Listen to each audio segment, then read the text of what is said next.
あんなに心通わした仲だったのに、なんで逃げ惑うんだ。もう俺のことは忘れてしまったのか。はい、皆さんこんにちは。土着園芸の鈴木です。はい、鈴木のおっさん、ちょっとかなり大げさでしたけど、まあね、本能なんでね、仕方ないことだと思うんですけど、ちょっとさすがにですね、姿を見せるために、逃げ惑う姿のメダカたちを毎回見るのはちょっと悲しい思いをしてしまいますよね、お互いに。はい。で、場合によってはですね、メダカがですね、逃げ惑ってるうちに、どっかね、逃げられないような、脱出できないような隙間に入ってしまって、そんで死んでしまったりとか、あともしくは、下がゴツゴツしてるようなところだったら、そこで体が傷ついてしまったりっていうこともあるかもしれないじゃないですか。だからですね、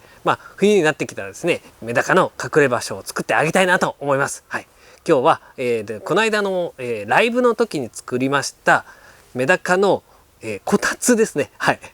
こたつみたいな感じは、こたつと言ってますけど、全然こたつっぽくはないですよね。はい。洞窟みたいなのをですね、今日はね、作り方のポイントをご紹介させていただきたいと思っております。こちらです。隠れ場所なんですけど、別に、何でもいいんですけど、今回、この間の時のように、ヤシハウスをね、使って、作っていきたいと思います。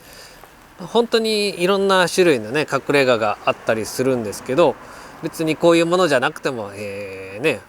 極端な話、植木鉢ひっくり返しておいてもいいですし、水生植物がいっぱい茂っていれば水生植物の陰に隠れたりもするんですけど、今回は洞窟のようなですね隠れ家を作っていきたいと思います。はい、それでは作っていきたいと思います。まずですね、一番底の部分ですね。メダカはもう冬場になると水底をねするようにもうじーっとしてますから、そこはねできるだけ柔らかいものがいいんじゃないかなということで、今回は田んぼの土を入れております。はい、ドロドロの田んぼの土ですね。はい、でこの田んぼの土の上に、洞窟となるヤシハウスをここに設置するわけなんですが、この時もう一つポイントがありまして、一つ、田んぼの土で結構柔らかいので、上に重みがかかるとですね、どんどんズブズブズブズブっと沈んでいくんですよ。だからヤシハウスが一見田んぼの土の上に乗ってるかのように見えても、時間が経つとそのうち沈んでしまっててですね、最初はこれぐらいの窓口があったとしても、いつの間にかこんな風に狭き門になってしまっていることがありますので、ちょっと上げ底をしたいと思います。で、もう一つポイントがありまして、メダカっていうのがですね、こういう風に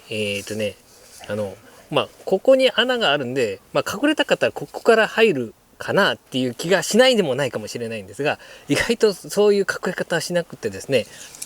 これヤシハウスだったら側面の地面のところに窓口がついてるので、ここからシューッと地面伝えながらですね、ここに隠れてくれることだと思うんですが、本当にこういうね隠れ家とかだったらなかなかこういうふうにね穴にめがけて泳いでいくってことはあまりないんですよ。だからね、うちの隠れ家にはメダカなかなか隠れてくれないなっていうことがあるかもしれないです。で、より間口を多くしてあげるということで、地面をちょっとだけねこうやってね上げてあげようと思ってます。そうするとここの窓口だけじゃなくてですね、この隙間からもメダカさんがね隠れやすくなりますので、そういうためにもちょっとだけ上げ底しようかと思っております。で、使うのが、今回、何でもいいんです。溶岩にしました。これをズブッと埋めて3箇所ぐらい。上げ底感が足りない気がしないでもないですけども、今回はこうしときましょう。で、こうやってこの3箇所の上にヤシハウスを乗せて、ヤシが沈みすぎないようにっていうのと、できるだけですね間口を広くしてメダカさんが隠れやすくするためにこんな風にしました。ここの足元に3点溶岩を沈めてあります。こうすることによって重みがかかったとしてもヤシハウスが沈むことはないです。で、あとちょっと地面から浮いてますので、ここだけですね間口がメダカさん入りやすくなってますね。こんな風になりまして、続いてですねポイントがですね、メダカさんがですね暖かくなるかなと思って上に緑化、土を覆土していただきまして、でさらに植物も茂らしてしまおうかなと思っております。これは結構鈴木の天井緑化の楽しみみたいなところがあるんですけど、そのためにですね、天井にヤシハウスね、穴が開いちゃってるので、それを覆うためにビニールで塞ぎます。これで土がね入っても大丈夫だと思うので、上から、覆土をします。これは水質浄化土を使っております。別にこの土何でもいいですけどね、普通の赤玉土とかでもいいかなと思います。これはちょっと硬い水質浄化土使ってます。ここの上の部分を緑化しようと思うんで、今回はニューラージパールグラスを持ってきました。土が崩れてこないようにするためにニューラージパールグラスをここの壁際に設置します。はい、あんまり入り口付近すぎると入り口が塞がっちゃうかもしれないですね。じゃあ続いてこっちの反対側もニューラージパールグラスをこのように設置して、ニューラージパールグラスの壁を作りました。ここもニューラージにしちゃいましょうか。天井部分もね、じゃーん、ほらすごい完全なニューラージの壁ができましたよ。この際こっち側はちょっと水位低くしてメダカさんが侵入できるようにしておきましょうかね。でこっちの方はここにロタラさんを茂らしといて、これだとちょっと土の量が多すぎて、これを土を洗ってこよう。はい、洗ってきました。じゃあここに低い位置にこれはルドビジアですね、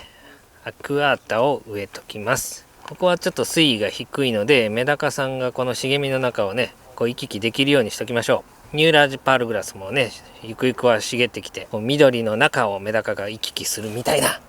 感じになるといいな。ここはちょっとハゲ山になっちゃうので石でも取ってくるか。ちょっと拾ってきた石を、はい、この辺に配置しておきましょう。はい、ということでできました。はい、ちょっとなんか寂しい感じがまだあったので、流木もちょっと拾ってきました。はい、でこちらの今回ですね作らせていただきましたメダカの干支用の隠れ家ですね。これは別に必ずしも必要っていうものではなくてですね、あくまでも鈴木の楽しみで作っておりますので、はい、こんな感じになりました。土の中の部分にヤシハウスがですね、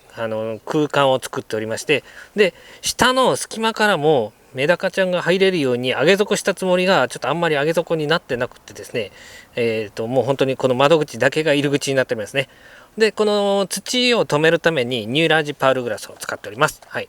であとロタラとかですね、あと、ルドビジアとか入れておりますね。はい、でここの底の部分はメダカに優しい、土、田んぼの土をそこに敷き詰めております。これだったらメダカが底吸ってもね傷つかないでしょう。はい、ということで今日は、メダカの隠れ家を作ってみました。それでは皆さんさよなら。